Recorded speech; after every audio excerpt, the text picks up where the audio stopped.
everyone. This is ring announcer Thomas Triber. And now, ladies and gentlemen, the time has arrived for Inside Boxing Weekly. So here are your hosts, Mike Goodpaster, John Einreinhofer, and Jeremiah Preisser on the Grueling Truth Sports Network. Welcome, everybody, to the Grueling Truth Inside Boxing Weekly show.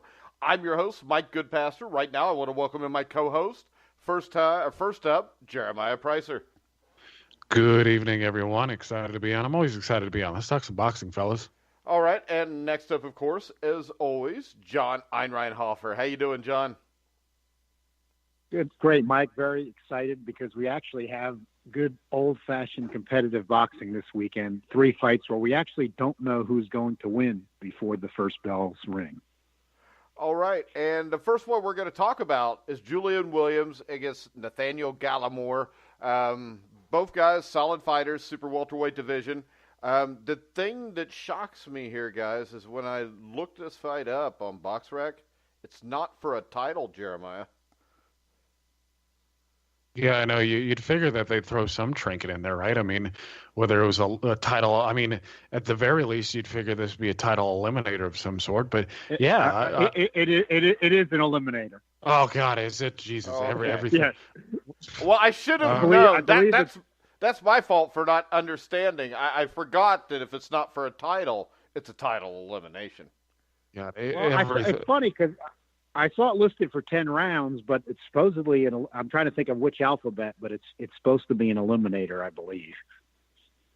Yeah, you might be right, but I don't even think BoxRec listed it, so that probably caught me off guard. But it's not as if I care if it's a title eliminator, anyways. I mean, either one of these guys are fighting, the champion of the world. So I guess for me it doesn't matter. But I think it's a surprisingly good fight because a lot of people don't really give Gallimore.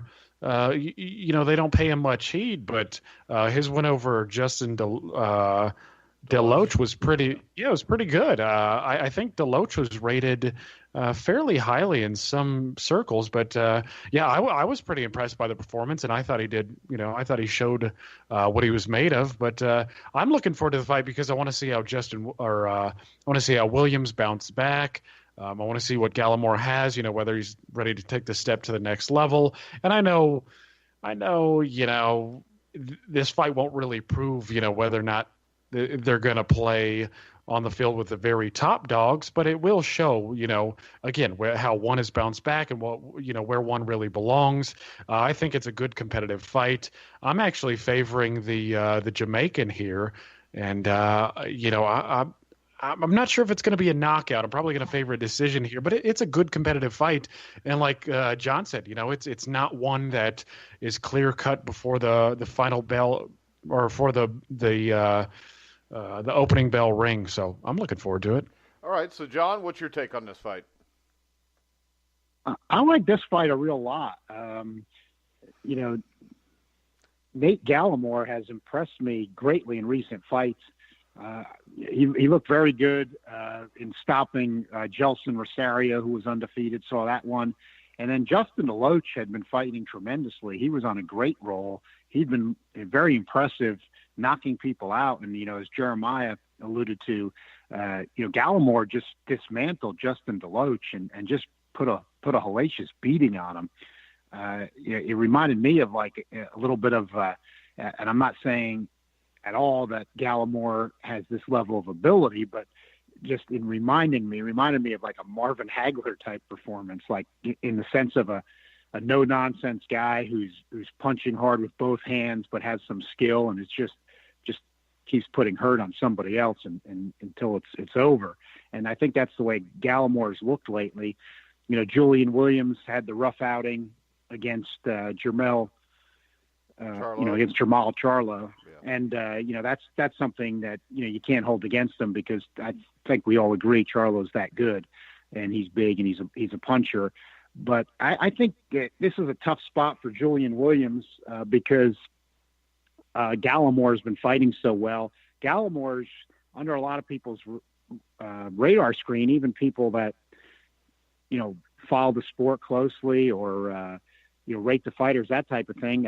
Jeremiah's on the panel with Transnational. I want to give them credit on this one because I know they've got him rated highly at 154, and I think that's correct if you're rating 17 divisions. And he's not even rated by the Ring, or you look at other rankings and not paying that much attention to him. But I think that people should be. As Jeremiah kind of described, what does this mean is where they go.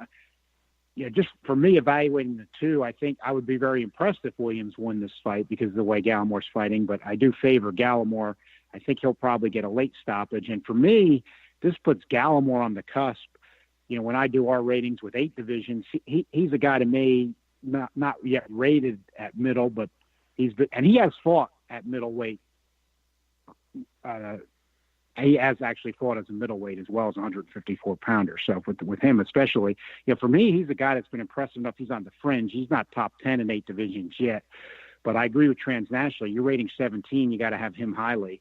Julian Williams, for me, is a guy who is a good fighter, but that's where, 17 divisions, he's kind of on the fringe of the 154 top 10. He's a guy that he's never made it for me if you would rank fighters over 8 divisions. And I think that's the way it's going to kind of stay for him. I'm more looking at Gallimore here, and if he keeps fighting the way he's been fighting, an impressive win here, I think does put him just about on the cusp for the big boys at 154, 160, maybe one fight away, but he should be on everybody's radar screen, and I think that would get him close to that where you start talking about that for him. All right, and then we go to the next fight, which is another fight that I think is going to be really good. We got a rematch of Caleb Truax, upset win, in England, or was that December? I think it was early December of last year. Truax against DeGale.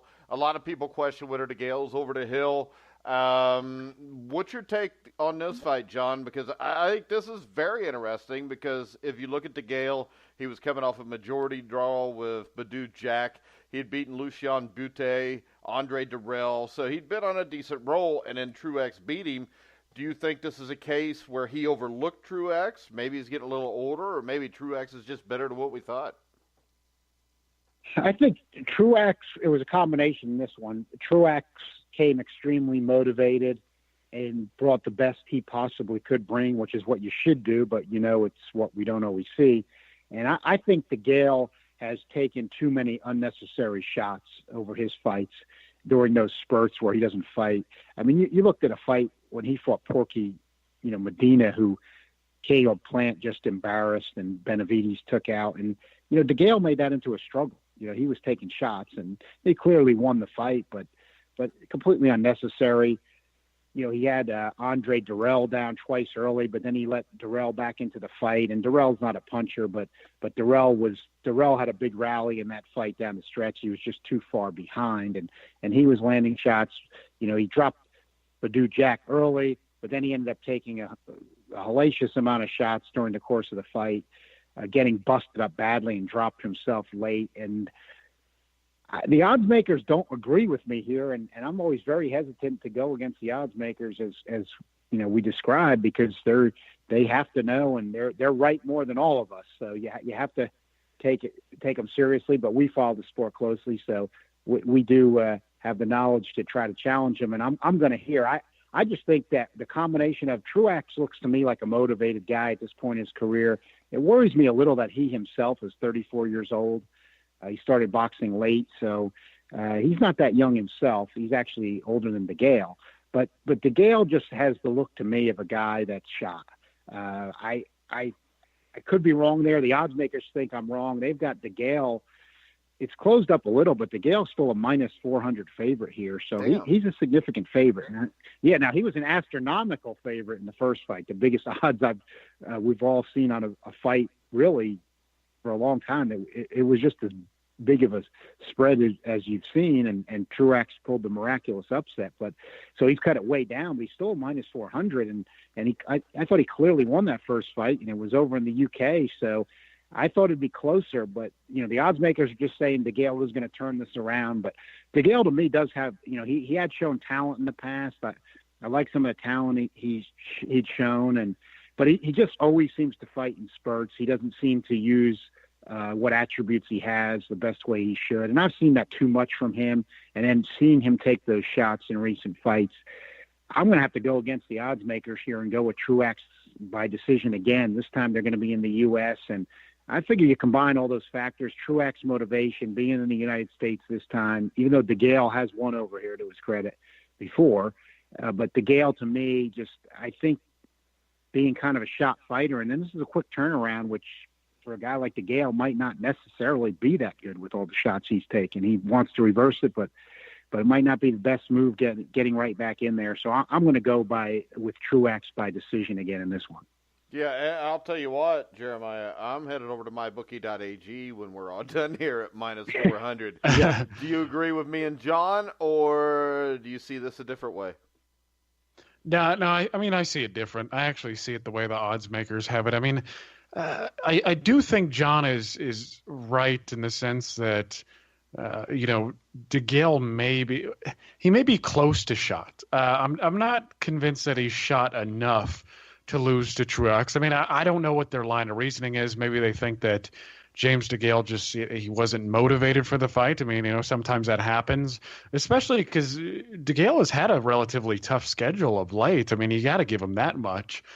But yeah, I think DeGale will have enough to win a decision here. I don't think that, he's at his physical best anymore.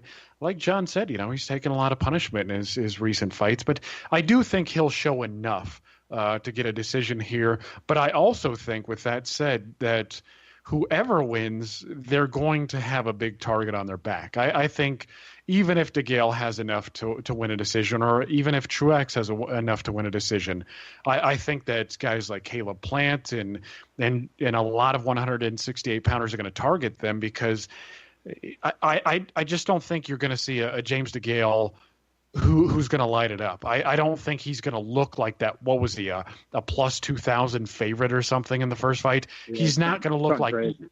Yeah, he's not going to look like, geez, and I wish I'd went to mybookie.ag to bet on the odds then. I mean, man, I'd like to kick myself, but then again, we talked about this when the fight happened, how we were just kind of writing Truax off. We didn't, think his chances. I think we wrote Truax off because of the Anthony Durrell fight. But when I got to talk to Caleb and he explained what was going on with that fight and around that fight, it didn't sound like the normal boxer's excuse. And when you look at his record then, you see a fight against Daniel Jacobs where he gave Jacobs a tough fight. I think Jacobs stopped him late in that fight, like the 11th round.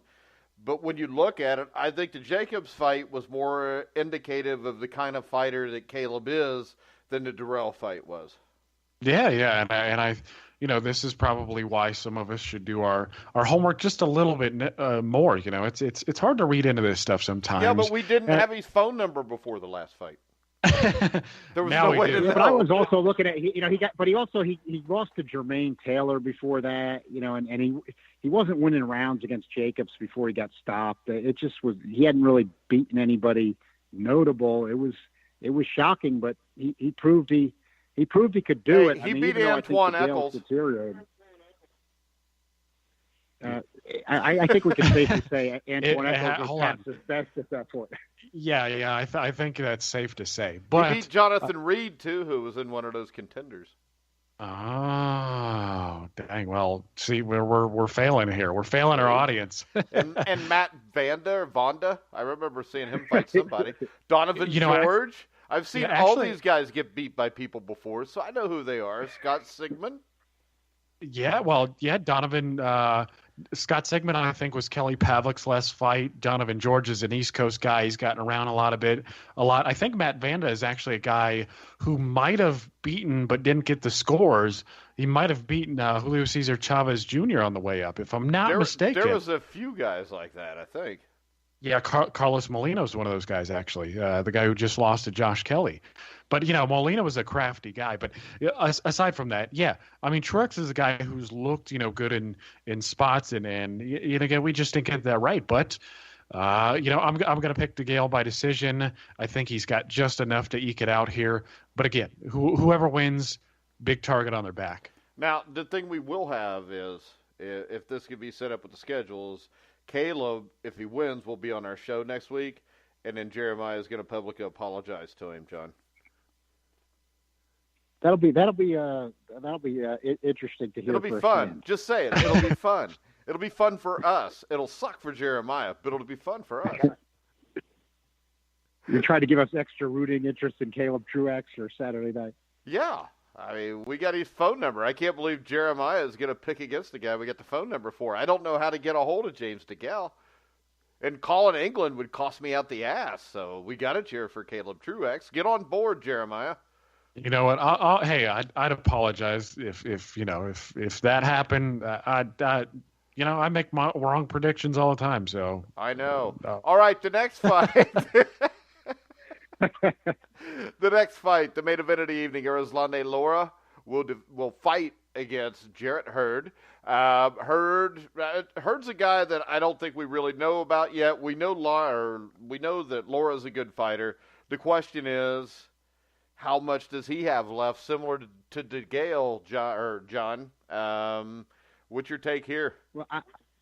Well, I do have to say, and you can hear on our shows, I have been high on Jarrett Hurd for a while, and he's got 7 straight KOs. Now, it's only been in the last couple of weeks, really, even though this fight's been signed for a while, that I sense people are starting to come on board. But with that said, it did surprise me slightly that the odds makers, my bookie AG, actually have Lara as a very, very slight favorite. It's about as close to even money as you can get, but Lara is a very slight favorite. Surprised me a little bit, but with that, when it's that close, it's just about even money. So they're not necessarily saying Hurd's going to lose here, or they think he's going to lose. It's real close. Lara's just a slight favorite. I figure, what makes this fight intriguing is, and I think everybody's looking at it the same in this sense, that Jarrett Hurd is a aggressive of enough guy. He's shown enough fire in his fights that he's going to make Lara fight. Lara to me and Billy Joe Saunders are similar in that, there's a lot of boxers, like take a guy like Paulie Malignaggi. He's a boxer because, in part because he can't punch. But Lara and Saunders, they actually have power in their left hand, but they choose to fight in a safety first manner. It's their fighting style, not necessarily all they bring to the table. Why I mention that in this fight is, Lara is not a type of boxer that, if he's really made to fight, that I think you can ignore his left hand. I think if he fought in a different style, he'd actually be a good puncher with his left hand. Same with Billy Joe Saunders, but they don't stop people because they're not aggressive and they play it safety first. Lara's not going to come out aggressively, but it's going to be what Hurd makes him do. But I just feel like, Lara's competition has not been good in recent fights, and he's still fighting a safety first style. He really, to me, just doesn't generate that much offense. Yeah, he stops a guy like Yuri Foreman, but that fight was ridiculous at this stage. Let's face it. Foreman had so little left; they should have been matched up. John, I think that we can make the statement that fight would have been ridiculous at any stage. Yeah, I mean, Yuri Foreman was never particularly impressive. He brings, and a lot of these guys Lara's been fighting just you would think with his boxing skill they would feel more comfortable putting him in with better offensive fighters, but they haven't. I mean, guys like Terrell Goucher, Yuri Foreman, these are not guys that bring a lot of, Ishe Smith. These are not guys that bring a lot of offense to the table. Jarrett Hurd brings a lot of offense. Now, what might be some trouble for Jarrett Hurd is his best punch is the uppercut. And at this stage, unless he really wears Lara down and starts bullying him into the ropes and things like that, that could happen late in the fight. I'm going to predict a late stoppage for Hurd. So at the end, I could see that, but Lara's got too much left and is too crafty defensively that, Jarrett Hurd's going to be landing that lead right hand uppercut on Lara, and that's going to provide some problems for Hurd. I like his all around skills, and I think he has other punches, but when he really gets in a tough spot, he really likes to rely on that right hand uppercut, and I think that's probably a punch that until Lara is real worn out, he's not going to be able to land here. So that's one thing that concerns me. But he's got good physical size. He's aggressive. He comes to win. He comes to get his opponents out of there. And I think his skills are actually underrated. I think he even saw that in the later part of the fight against Austin Trout. Early on, even though it was exciting, Hurd seemed having a little bit of trouble getting into his game, and then he just kind of sort of lowered his hands and got relaxed and just started kind of moving his head and moving in on Trout, and he started landing and taking over, and he got him out of there. So I think he's one of my favorite fighters. You know, I'm still going to say up and coming, even though in this day and age he's got an alphabet belt, and he would be a legit contender no matter what era at this point. But I think that he's going to really put himself higher up on people's radar screens after this fight Saturday night, which is, I think, what it's ultimately designed to do. Give Lara some credit for taking this fight, but he's got to make some move himself. So this is a really good fight, and I think that Lara-Hurd's going to prevail here. Okay, Jeremiah, my question is this. When I look at this fight, I look at these two. If this was 4 years ago, you know, the Hurd of the day against that Lara, I'm taking Lara. Am I crazy to think that Lara, and the way he fights, and Hurd's never fought anybody like that, am I crazy to say that I think Hurd's going to have maybe a lot of problems here? No, everybody has a lot of problems with Lara. Actually, if you pair Lara with anybody at 154, 160, they're going to have problems. I mean, Lara showed against Austin Trout that he's a notch above in terms of boxing skill. I mean, he was outmaneuvering Trout at every turn. I mean, I think he even knocked him down, what was it, 7th, 8th, 9th round, something like that. So Lara's a big problem. I mean, just the way he fights, and he seems to be the best of the recent Cuban bunch. I mean, you know, Rigondeaux maybe was a pound-for-pound better talent, but you look at the resume, and Lara, I mean, arguably, has he ever lost? I mean, he should have gotten the decision against Paul Williams. He could have gotten it against Canelo Alvarez. The draw against Vanes Martirosyan, I'm not even sure what that was about. I mean, he looked like he was winning the fight pretty clearly, in my opinion. Lara is just a good stylist. And like John said, he has enough power to keep you honest.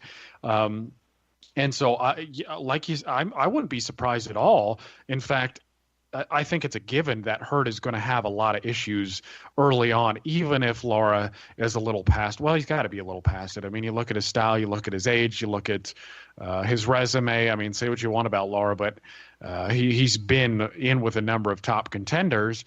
So I think that's sort of how most people think the fight's going to play out, whereas Lara will have his timing down. He'll land the straight left hand. He'll counterpunch Hurd early in the going. But I think this is kind of where most people diverge is Lara going to build a big enough lead, and is he going to be able to last long enough to earn a decision, or is Hurd's physicality? He looked huge at the weigh-in. Or I mean, not at the weigh-in, but just in going up into the fight, he looks big compared to Lara. I'm kind of surprised he can make 154. But yeah, is Hurd's physicality going to wear on Lara late in the fight? Is he stopping him? And that's the route John's taken. I, maybe like you, Mike, am taking Lara here because I think he has enough. I do think, he hasn't been in enough hard fights to where it's the hourglass is wearing that thin. So I think Lara is going to build a big enough lead early on, but I think he's going to be able to stick and move enough to earn a decision. But yeah, that's as John was talking about, the lead uppercut, which was a good weapon against Trout. I think, to elaborate on John's point a little bit, I think that's going to present a lot of counterpunching opportunities for Lara. I mean, you lead with a punch like that against a guy who's really good with straight punches, has an educated jab. His lateral movement is smart. I just don't like that. And Hurd's he's got a jab with more authority sometimes. And, maybe he'll get the game plan down tonight. But, yeah, I think Lara's going to do enough to earn a decision win here. Yeah, and I think when I look at this, I keep going back and forth. An hour ago, I was going with Hurd. But the more I look at this, the thing that bothers me is the fact that I don't think Hurd's fought great competition. I mean, Austin Trout's a good fighter, but let's face it, Austin Trout's big win was 5 or 6 years ago against Miguel Cotto. I mean, Tony Harrison was a guy that was built up to be something. We've seen that before and what happened there. So I think I'm going to lean towards Lara in this fight. I'm not as convinced as John, I think, that Hurd is a big-time fighter. It wouldn't surprise me if Hurd won the fight, but I just think Lara's experience is going to give him a lot of trouble, John. And I think in the end, I think Lara's going to squeak out a decision. This is a close one, but I've been high on Hurd for a long time. I think the stoppage streak. I think that people properly credited Golovkin when he was on that run. When Hurd's done that, when you start getting into tougher competition, even if it's not the toughest, and you're not a heavyweight where the KO percentages aren't a little more automatic.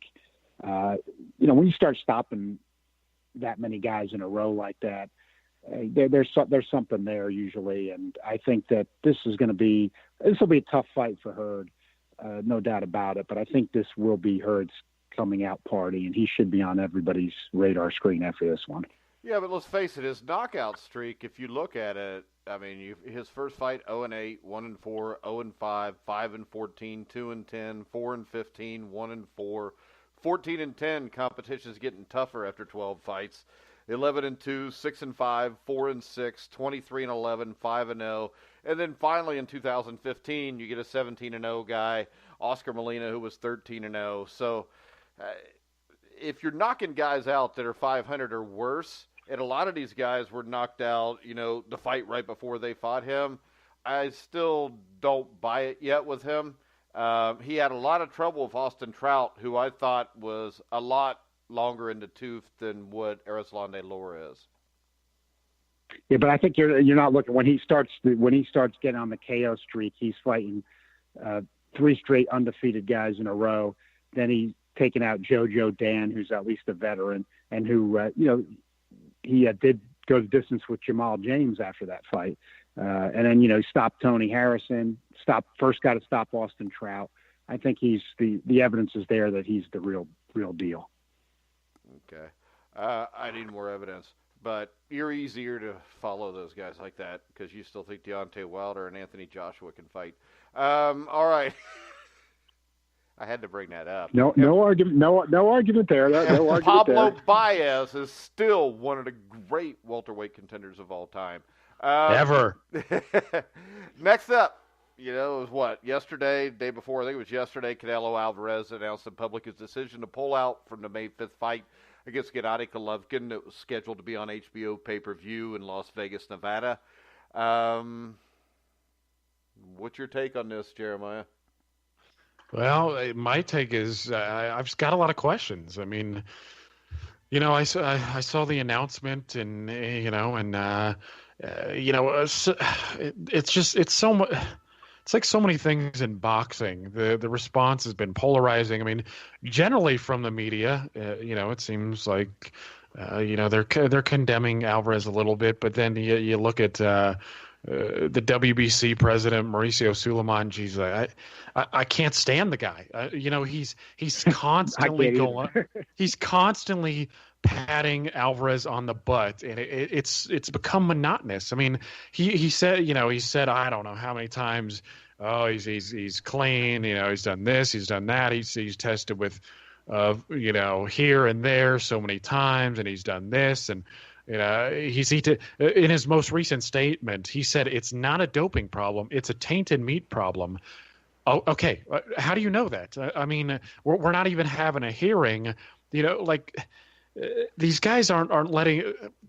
What sort of justice is this, where you're making statements of innocence before the evidence is laid bare? I mean, that's not the sort of due process I appreciate, and John as a lawyer, I'm sure doesn't appreciate either. It just feels like bias. It feels like the typical crap they're spouting, but.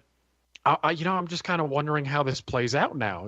Golden Boy said, "Oh well, now we're hoping that Canelo fights in the summer." Well, I mean, he's been training for a fight. Why doesn't he just?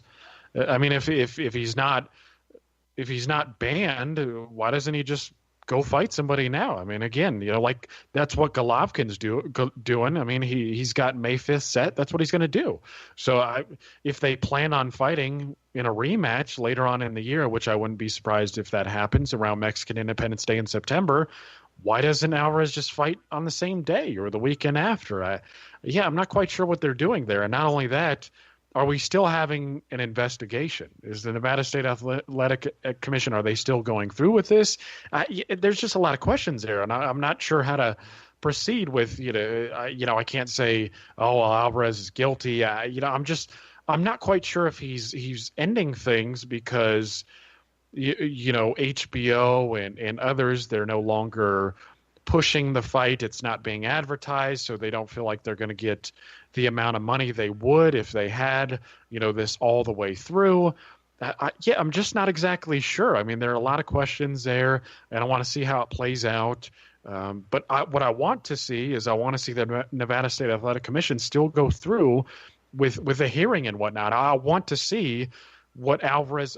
I know he's blaming tainted meat, but I don't want, the fight's not happening, so we don't need an investigation. I mean, this is exactly why the tainted meat excuse keeps getting used, because people are not following through, or they're just giving, a free pass. Again, like Francisco Vargas and Orlando Salido, I mean, they let him fight.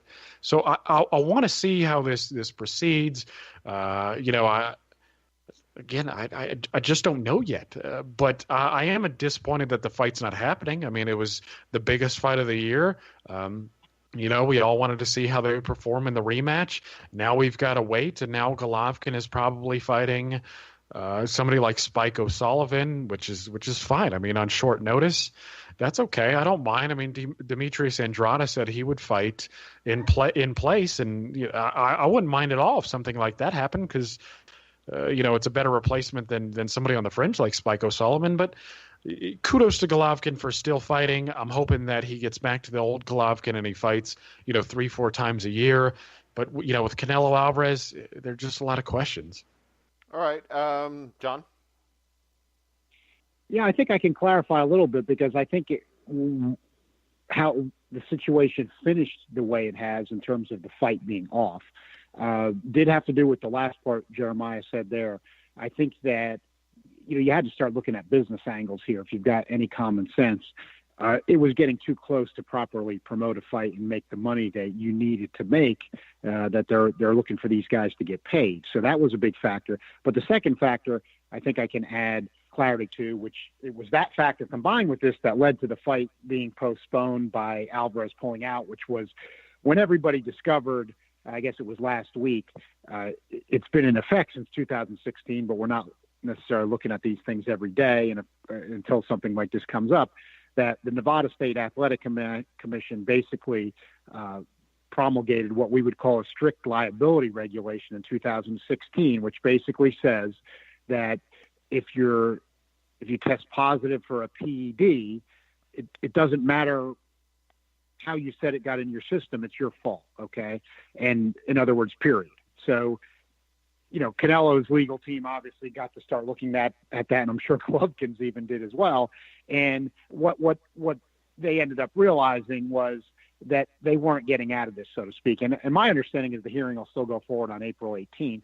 And I think now I have a good understanding of their penalty phase as well, which is, it's basically strict liability, that he really can't get out of it, but he can try to, by cooperation with the commission and then basically trying to put an excuse out, he can try to get the automatic offense for first time, which is a 1-year suspension, reduced to 6 months. So I saw that Golden Boy has said that Canelo's lawyers, which when I talked a couple weeks ago about the burden of proof should shift, even though now looking at that Nevada reg, he can't get out of it, but in terms of mitigating the punishment, that type of a thing, and just to go along with the cooperation, they're saying that they're going to produce the receipts when he supposedly ate the Mexican beef that would have been tainted, which would be one way, if you were going to combat that you would try to meet your burden of proof, because there's no dispute. And I think some people are misunderstanding this. And I've stated a few times that I think it would still be likely that it probably was PED use, but the test did show it was within the levels of tainted meat, which no matter what you want to say, whoever you like, whoever you don't like, you can't say for certain that he did it intentionally or not. But what's good about that Nevada regulation is that it doesn't matter. if it's in your system, you did it, you're liable for it, so to speak, and you take the punishment, which is a year, can be reduced for 6 months. So why that matters is if it's reduced to 6 months, that means he can fight Golovkin on Mexican Independence Day, which is what I think is going to happen here, as long as he gets the suspension reduced from the 1 year. So I think that's what you're going to have here. And then now for me with the Golovkin-O'Sullivan, I do want to build on what you said, Mike. Got to clarify. I was thinking about what fights I would like to see if this fight didn't come off, which it turns out now it's not going to. But yeah, in May 5th, it's too quick to set up a fight really with Saunders or Jacobs, so that's not going to happen. But pay-per-view for O'Sullivan, no way. I want to throw one more thing out. I'm in the minority here, but it was Loeffler supposedly asked about it, which I think it would have been good for the fans potentially, but might have been a mistake even for Golovkin's camp. They supposedly first wanted to fight Jaime Munguia, who I did think was the best prospect last year. He's only 21 years old, and he hits like a mule. He's 154. As all three of us know here, we do, but a lot of fans don't. And a lot of even close followers of the sport don't. Going from 154 to 160 doesn't mean anything. It's just a needless division, 154. So that doesn't bother me. The guy hits like a truck. Now, he hasn't fought anybody, basically. He has nowhere near the experience to be able to deal with Golovkin, but a guy that hits that hard, he ties in with the Mexican Independence Day. You know, I think the promoters are forgetting St. Patrick's Day was a week ago. St. Patrick's Day is not on Cinco de Mayo, so Spike O'Sullivan and Golovkin is not going to be bringing out pay-per-view dollars of anybody. I don't think so. I think that's a suicide mission. So I'll give Golovkin a pass on that because of his age, but frankly, if he was in shape for the Canelo Alvarez fight and he was younger and he was really going to be a taking on all comers kind of guy, you would expect him to be in tougher. But, you know, I'm going to be realistic with the payday he's got at stake with the Canelo Alvarez rematch, and he's 35 years old. I'll give him a pass. I just don't like the pay-per-view part of it. I think the Munguia fight would be much more interesting to me. I find it amazing. I think Golovkin's always fought all comers. And I think the thing that's most disturbing to me about this whole thing is Alvarez has always been a thorn in Triple G's side. You know, he got bumped from the Cotto fight for, you know, Canelo. He got screwed over when the WBC let Alvarez fight Khan instead. You know, then you have De La Hoya asking him to wait one more year. I mean, come on. I mean, Alvarez was supposed to be the middleweight champion. He said he wasn't the middleweight champion, but we're going to act like that never happened. And then they let him fight the weakest light middleweight they could find in Liam Smith. Then Golovkin has to wait till he fights Julio Cesar Chavez Jr. in a nothing fight that meant nothing. Still made a ton of money, but it meant nothing. He finally gets his shot. He gets screwed over by two judges with scorecards that still cause irregular heartbeats from people. It was an absolute joke. He gets told by De La Hoya that if he takes a fight before the rematch, there will be no rematch. And now Alvarez gets caught dirty, no rematch. I mean, I think this is why you see Golovkin blow up a couple weeks ago.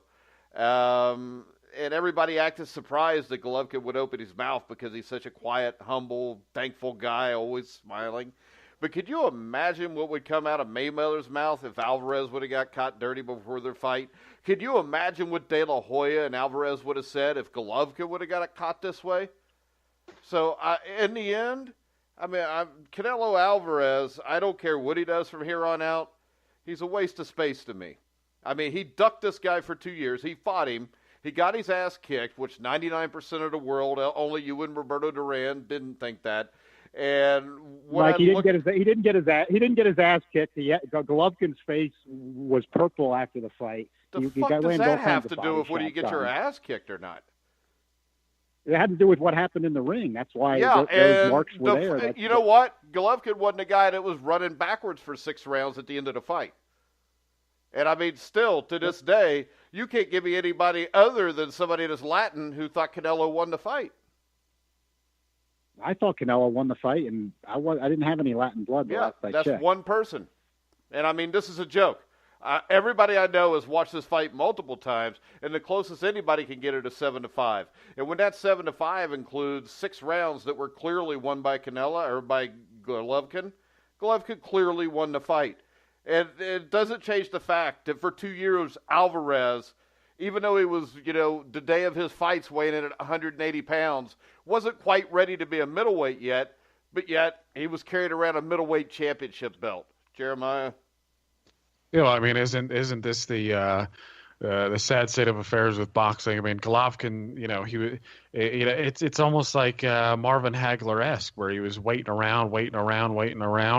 Only thing is he spent so much time in the amateurs, that he came into the pros late. I mean, by the time he became a contender, he was damn near 30, and so he's knocking off who would ever get in the ring with him. Sergio Martinez, not that I blame him too much. He didn't fight Golovkin, and when he was with his German promoters, they wouldn't let him anywhere near Sebastian Sylvester or Felix Sturm. Yeah, then he finally comes to America, and he's still playing the waiting game. But yeah, you're right. I mean, the WBC, they made him wait 2 years. They kept giving him mandatories. They kept putting it off, and then when finally the WBC is like, hey, you got to negotiate a fight, Alvarez and Golden Boy act like it's too soon. There's not enough time to negotiate, and this is after 2 years of already knowing that they were supposed to fight Golovkin. It's been an unfortunate series of events for him, and I don't blame him for being upset. I mean, I would be too. And the thing that may eventually harm him is that this may all play in Canelo's favor because Golovkin's aging. I mean, if they do end up having a rematch in September, again, Golovkin's just a little bit older. And on top of that, it may be one of those things where Golovkin, he never got to realize his full potential because he wasn't able to fight the best of the best from the get-go as soon as he became a contender. So what you have is you're going to have people reflecting on his career later on. And again, I'm not acting as if Golovkin is some all-time great or something, but this is the kind of that you see in modern boxing all of the time. I mean, just use Guillermo Rigondeaux. I was never in love with Rigondeaux, but if he gets to fight Leo Santa Cruz and Carl Frampton at 122, maybe we're speaking of him in much higher, a much higher regard than what we are. Instead he's inactive, et cetera, et cetera. We know the story there, and it's been much like that with Golovkin, though Golovkin's he stayed active throughout this time. So what you'll have a lot of people reflecting on his career, say, hey, he fought Proska, that was the first top 10 guy that he beat. He fought Macklin, he beat, Daniel Gill. None of these were really, elite level guys. They're not lighting up the resume. But again, this is not really to his fault. I mean, he's been trying to get the best of the best for many, many years. Well, it's taken half a decade to finally get it. And now he's stuck in limbo here with Alvarez pulling out. I basically agree with most of what Jeremiah said there. I think that, Golovkin is in the modern day Hagler-Hopkins type situation. But, when those guys got in the situation after they were waiting, to become basically the lineal champ, they were able to deliver. And, Golovkin got held to a draw. And I think a lot of people that like him, that's really where a lot of their bias comes in. That's where it is. That has nothing to do. Let me finish. The only bias let me is finish. you. And let me finish. And Golovkin got handed a WBC belt, and the WBC's crooked. It's not that Golovkin's not the number one middleweight, which I have him as the number one ranked middleweight, but getting handed a belt, that's alphabet nonsense. He was WBA regular champ, and again, it's like Jeremiah pointed out. I actually just about agree with all of that. He was fighting the guys he could, but in that era, when with 17 divisions and then, who would fight him, again, the competition really is not going to go down as that great, but I think he did his job with it was 19 straight stoppages. And he had knocked down Jacobs. He had stopped his opponent or knocked them down for 20 straight fights until he ran into Canelo. So that was a good run. But and as Jeremiah pointed out, I agree. He's 35 years old now. Now, from a historical standpoint, which a lot of people that follow the sport closely do care about. I do. I think we do here on the show, and a lot of people do. That's. I agree with Jeremiah's limbo, analogy, because the question here is, I would be the first to say, even though I had liked Canelo Alvarez's career up to this point, the guy goes to the hearing on the 18th, and it follows through like we think it should and will. That it's Nevada's got a strict liability statute regulation, and he gets suspended on April. Well, he's already suspended, but his suspension gets extended on April 18th. He's got to not. I would say in this modern era, you can't have positive PED tested fighters as considered lineal champions. That's where we've got to change from the Nat Fleischer thing, as long as the drug testing's legitimate. So I would then even say that you can no longer recognize Canelo Alvarez as lineal champion, but what people who like Golovkin want it to be, which it can't be, is, well, we just give it to Golovkin. No, I know, he doesn't because get Golovkin beat him, and Golovkin was the real champion before him. I mean, what the hell did Canelo do in his career to be the champion? Though, well, what did Canelo do to be real champion? He beat the guy that had the lineal middleweight champion, which is how you win. What weight was that at? Not getting handed to you. Not getting handed to you by Mauricio Suleiman. Really? It was handed to him. For it. I mean, he beat Miguel Cotto for it. It was handed to him. It was handed to Golovkin. It was handed to Golovkin without fighting in the ring. I mean, it's just that kind of stuff. Well, let me ask you this. People how about this? Saying Golovkin. Do you believe Golovkin's on his 20th consecutive title defense? Do you believe that, Mike? Do I believe he's on his 20th straight? I believe he is the lineal middleweight champion. I watched him beat Canelo, and Canelo, why is it when Canelo fought against Miguel Cotto, I mean, they agreed to come in at 155 or less? It's supposed to be the middleweight championship. I mean, the consensus... Can you give me another? Did Sugar Ray Robinson, when he was a middleweight, ever make an agreement not to fight at 160? They're going to fight 5 or 6 pounds below it. Then when he fought Amir Khan, wait a second, he fought Amir Khan in his first title defense, and they were both at 155 again, the way it was contracted. If he's the fucking middleweight champion of the world, why has he contracted something under 160? Because to me, I know you can say, well, in the original 8, 155 is a title fight. But the thing is this, to me, it says the weight limit for middleweight is 160 and under. So why weren't these guys allowed to weigh in there? When I look at it, Amir Khan was his only title defense. All right? So, Amir Khan, he's a nothing fighter. I mean, what did he fight Chavez at? He fought him at middleweight, right? So he could get ready for Canelo? No, he fought him over. That would have been an over. Exactly. He fought him over. A year later, he's fighting 165, but he's got to fight Amir Khan at 155, and he's got to fight Miguel Cotto at 155. I don't think you win a middleweight championship if the fight is contracted to be under the middleweight weight limit. I don't give a shit what the guy is. I mean, and this is the thing. Miguel Cotto and him fought for the vacant title, didn't they? No. Cotto knocked out Martinez for the title. But Bernard Hopkins fought De La Hoya at under 160. Now, let me say, that's not a middleweight championship fight. Do I think that the consensus, now, believe it or not, I'm going to agree with you. Do I think that the consensus should be that should be a middleweight title fight if it's contracted under the 160-pound limit? No, I don't. But the historical consensus has been that it is still. Whose historical consensus? Because there was no way to have a historical consensus on something that didn't happen until a couple of years ago.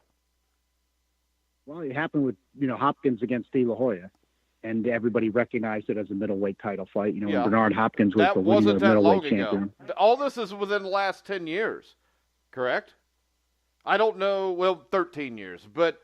There's no historical concept. I don't give a fuck because let's face it, it was recognized as a middleweight title and it was able to be fought under the weight because Oscar De La Hoya's skanky ass was involved with it. Well, when you look at this, wait a second. Sugar Ray Leonard did it with Donnie Lalonde, which I don't think it should have happened either. But we're talking about something entirely different. That was a created title for him. We're talking about a lineal 8-division champion. And this is the thing. Did Marvin Hagler weigh in at 155 to fight Leonard? No, Leonard fought him at 160. But he Jose insisted that the fight not be fit. But he insisted that the fight be 12 rounds instead of 15. So most fights were 12 rounds by then. But 15 rounds. 15 rounds was still not banned, and Hagler had been fighting in all 15. But you know what? This is the thing. Hagler was the champion, and Hagler had to agree to that. And we're not talking about the weight. It's still a middleweight fight. I don't give a fuck if Leonard would have said, we got to make this a 3-round fight. If Hagler would have said, yeah, he agreed to it, but the weight limit is still 160 pounds. Jose Napoles, who was a great welterweight at 147, went all the way up and fought Carlos Monzon at 160. So historical context to me is bullshit nowadays. Because all this historical context, there is no context for that.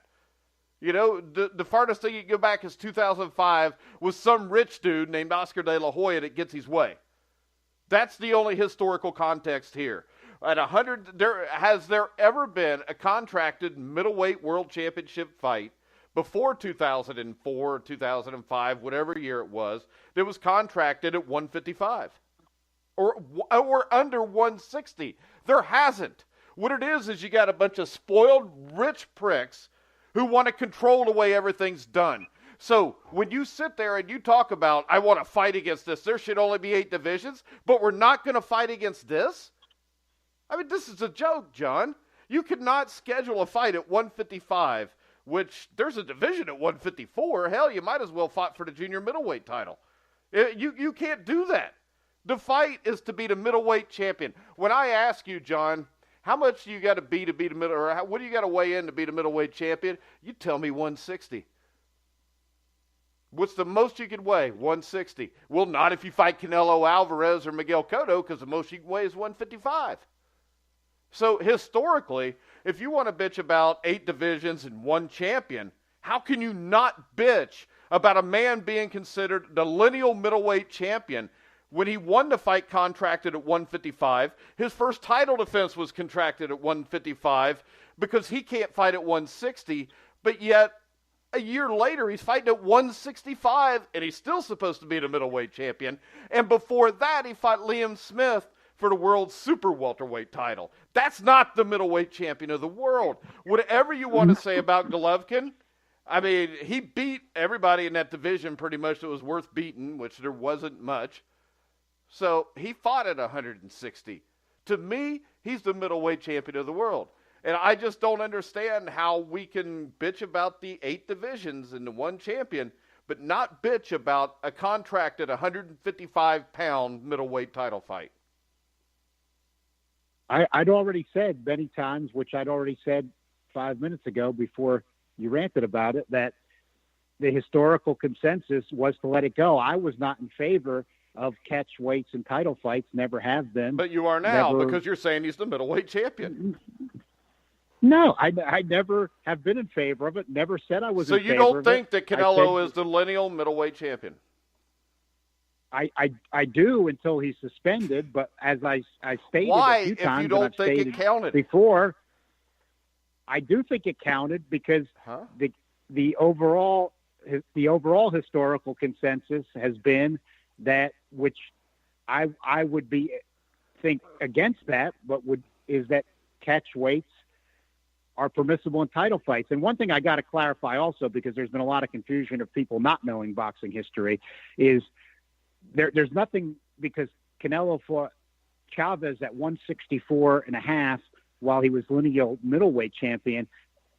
Throughout boxing history, true champions have taken over the weight non-title fights all the time. That's shit. But you know what? They don't claim that they can't make the weight to fight Gennady Golovkin at 160 and then, a year later fight a scheduled fight at 165 or 166 or whatever it was. That's my problem with it. I don't give a fuck what he fought at. He fought Gennady Golovkin at 160 and had a draw with him. Yeah. He waited 2 years because he was a coward. He proved what a coward he was because he had to use steroids or clenbuterol before he could go in for a rematch. And I'm pretty sure it was used before the first time he fought him. But yet we still don't respect Gennady Golovkin enough because I don't know why. If this was switched the other way around and they'd fought a draw, and Golovkin had made him wait for 2 years, your ass would be a lot more pissed than this. No, it's simply, look, there was a lot of good fighters that didn't fight Bernard Hopkins or Marvin Hagler, too. I mean, that's not fair. I've said that about Golovkin. Who didn't fight Marvin many Hagler times. when he was middleweight champion? Who ducked him? Well, did Monzon ever fight him? Monzon fight Marvin Hagler? Yeah, I mean, it's a rhetorical question. Did Hugo Coro and did he ever fight Hagler, or Valdez ever fight Marvin Hagler? No. Well, Marvin Hagler wasn't the number one ranked contender until 1978. Nobody wanted it. That you don't always have to fight the number one ranked contender. Mike, okay, so what you're saying is Hugo Coro was afraid to fight Marvin Hagler. But wait a second. Gennady Golovkin is considered by most people the middleweight champion. So there's people that consider a lot of alphabet champions champions. I know, and there's a lot of people that consider a guy champion who didn't even win the fight at that freaking weight. I mean, did Golovkin have 20 middleweight title defenses? Do you believe that? I don't know. Did he? I don't care. All I know is who the best middleweight in the world is.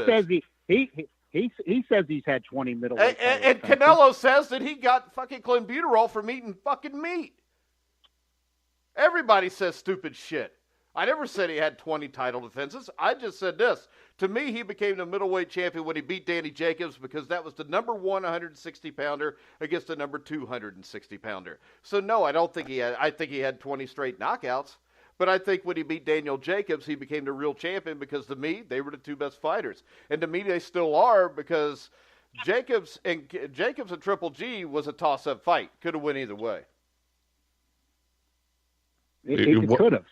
Yeah, well, yeah. I mean, odds had it close, but that's the thing, Mike. Is lineal champs don't start just on single opinions of people. That's not how it works. It's not single opinions. My opinion is this: in 1972, if you'd have told any boxing writer or any boxing fan that there was going to be a middleweight champion that would refuse to fight at 160, they wouldn't think he was a champion because you're supposed to fight at the middleweight limit.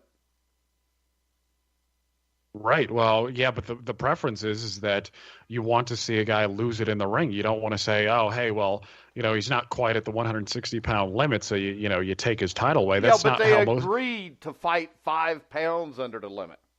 It's not like they agreed to fight at 158. He wanted to fight under the limit because he wasn't capable of reaching 160 yet, is what he said. So if he's not capable of fighting at 160, he can't be the middleweight champion. And on top of that, he said he wasn't the middleweight champion. Right. Yeah. And again, that's why Transnational took the title away. But that's the thing is, if you ask people, okay, so he's not weighing in at 160 pounds, would you prefer to take his title away?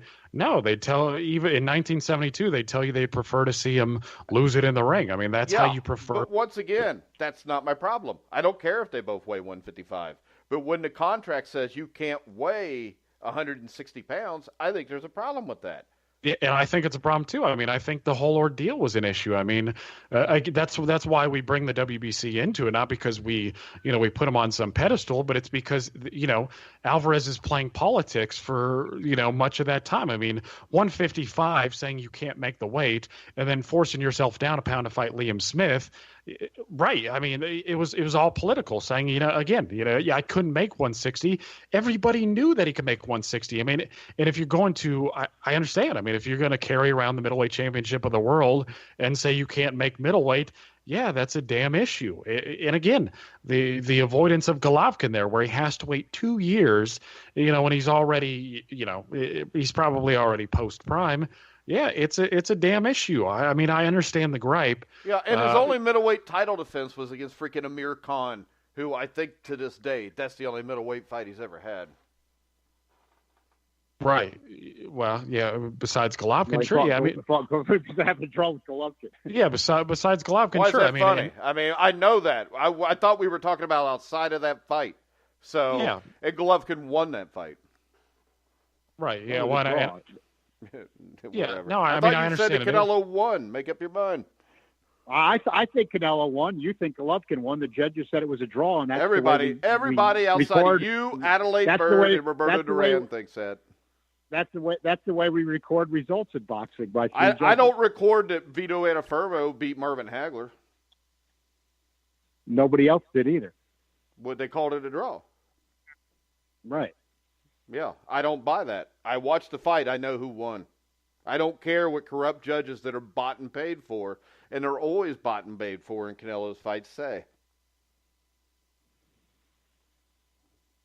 Go back and look at Jeremiah's article about the 6 or 7 fights that were bought and paid for. You're going to have to show me evidence that judges were bought and paid for in Canelo Alvarez fights.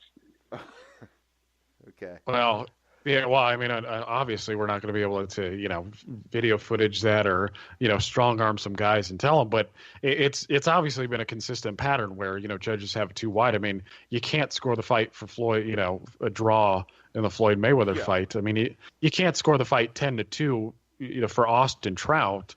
You're not watching the fight if that's the way it is. Again, I can't chalk this up, this consistent incompetence. I mean, we're talking about judges who are, they're paid professionals. They're supposed to be doing it better than all of us.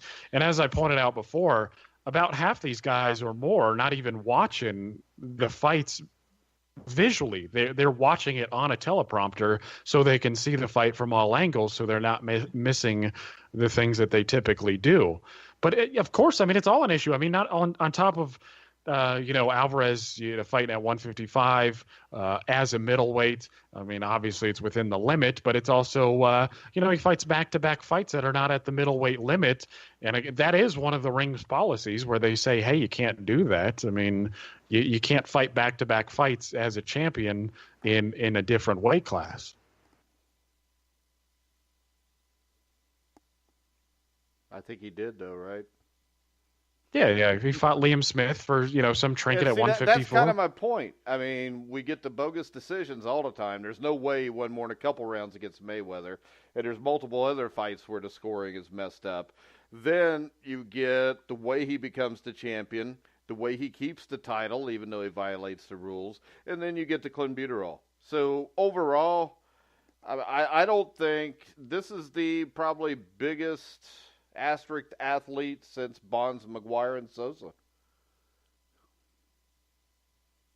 Well, it's just he did VADA testing for the first Golovkin fight. Didn't test positive. So if they'd have waited 2 more days, he wouldn't have tested positive for this fight, but he still did it.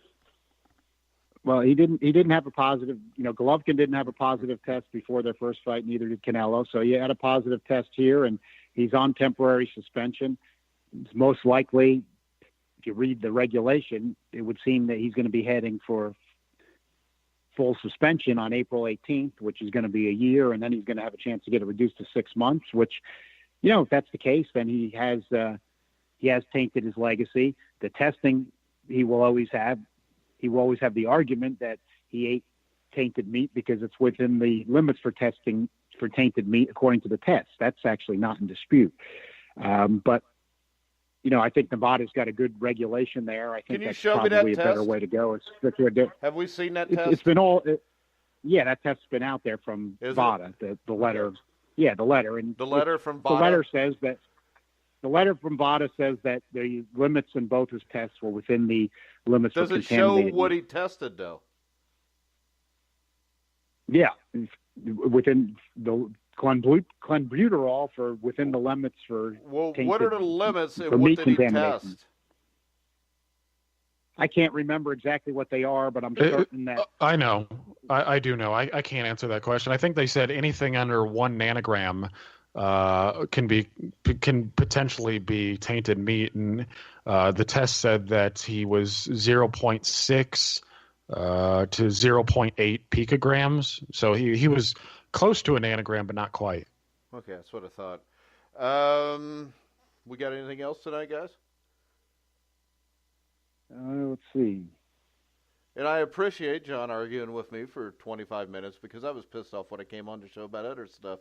So you helped me relieve a little anxiety. That's and good. I won't Glad to let the stress out.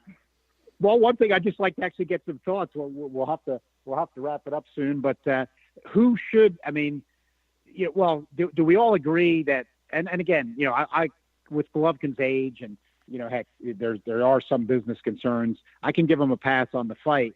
But the pay-per-view part, I mean, I can't. Are they still saying they're going to make it pay-per-view? They're saying they're going to make it pay-per-view. Well, what's the undercard going to be then? Oh, Lemieux against somebody, TBA, and give me Jarrell Miller against Anthony Joshua and Deontay Wilder against Dominic Brazil, and I'll pay for the Golovkin, Spike O'Sullivan pay-per-view. Yeah, but it can't be more than $20. They are. I will say that they don't, of course, say what it is, but it's supposedly going to be at a reduced price. Probably, what's that? $75 instead of $80. Yeah, they'll drop it to $59.95. Yeah, you're right.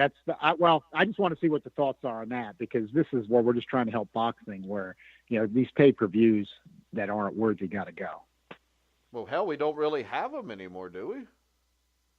Well, I know. That's why I'm encouraged. I'm encouraged by that, and I think that they seem to be on their way out. And I hate when some fans. And the thing is this, though, John, if they have this pay-per-view between Golovkin and O'Sullivan, that might just put another nail in that coffin. I do like to look at it that way sometimes. So, see, I think that's what Pacquiao and Matisse is going to do. I mean, people may want that more than O'Sullivan, Golovkin, but that's not going to sell either. I would, just because somebody might get knocked out. And I would love to see Pacquiao get knocked out if he's going to use Boo Boy, whatever it is, as in his corner. It's just, I thank God, this is why I wanted to open the show being positive about this Saturday night's card, because all we're talking about here is making me negative for the rest of the year. This is a good competitive card Saturday, even though it's not the biggest names. 3 competitive fights, which we never get, and now we've got all kinds of limbo and pay-per-view and ducking and dodging from different fighters. I'm thinking? And suspension. You know what? I bet David Price could be saved if he would just start letting Boo Boy train him.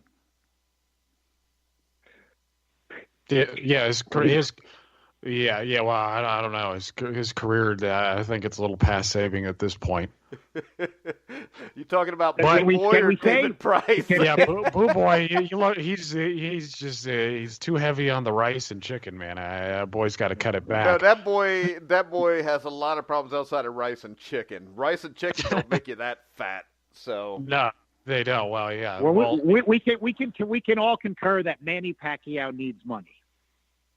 Well, yeah, I'll say he doesn't have to give Boo Boy as much. Of course, he needs money because he's been giving Boo Boy, and he's 40 hangers on, $10,000 a week probably for the last 20 years to jack him off or something. I don't know what. There's rumors that he owes all kinds of IRS money, and it's sad. It is. I don't find that sad, damn it. He made all this money, and he pissed it away. This is the thing. The one thing I do know is this. Larry Holmes didn't have like 30 people hanging on him all the time that acted like he's a friend, and he still got money. Mike Tyson had like 50 guys hanging on him, and he's broke, and he made a lot more money than Larry Holmes. So it's common sense. Don't give money to people that don't benefit you in any way. Yeah, well, I think it's all kind of gone to his head, and that's one thing that I haven't liked about Pacquiao is ever since when he converted to Catholicism, he just seems like he's been so tame ever since, and he's just I don't know, it's just all become so much. I mean, I miss the firebrand Pacquiao, when he was at 126 and the Al-Qaeda was threatening his family, and he was hungry, and he was raw, and he just had this fire in him. And actually, I preferred him before he got with Bob Arum, because he used to have some promoter. I can't remember his name. I think it was Muhammad something. And that was the time when he was his schedule was ridiculous in the modern era. He was fighting Morales 3 times and Barrera twice and Marquez 2-3 times. I can't remember when he made the jump to top rank. But yeah, I miss the old Pacquiao. But I think Pacquiao will be okay. I mean, he's a politician in the Philippines. He's rubbing elbows with Duarte. I think eventually he'll be fine. But yeah, he's got to cut some of that fat off. If that's anything like being a politician in the United States, he's going to be richer than he could ever imagine if he's in Congress there. Oh yeah, I wouldn't be surprised if he eventually ran for president. But yeah, he'll be okay. All right. Anything else, Jeremiah? No, I really didn't see much in the news. I mean, I heard that, Kubrat Pulev and Dillian White were supposed to get it on. I mean, there's been a lot of speculation as to who Wilder and who Joshua are going to fight next. Yeah, we were going to talk about that, but I think that this is probably going to play out over the next month, so we might as well wait and see. Yeah, I don't know. We'll just wait and see how that plays out. Yeah. All right, guys, we're going to go ahead and wrap it up. Tomorrow night, Survive and Advance, our new show every Sunday and Thursday night. I think John has agreed to be on with us, and we're not going to talk any boxing just because we don't want something like this to happen where John incites me to go on a rant like that, and then Jeremiah gets left out for 15 minutes. Make sure you go to iHeart. You can hear all of our shows there, iTunes, Spreaker, Stitcher. Wherever you find sports podcasts, you'll find The Grueling Truth. So for John Einreinhofer, Jeremiah Preisser, I'm Mike Goodpaster. You've been listening to The Grueling Truth, where the legends speak.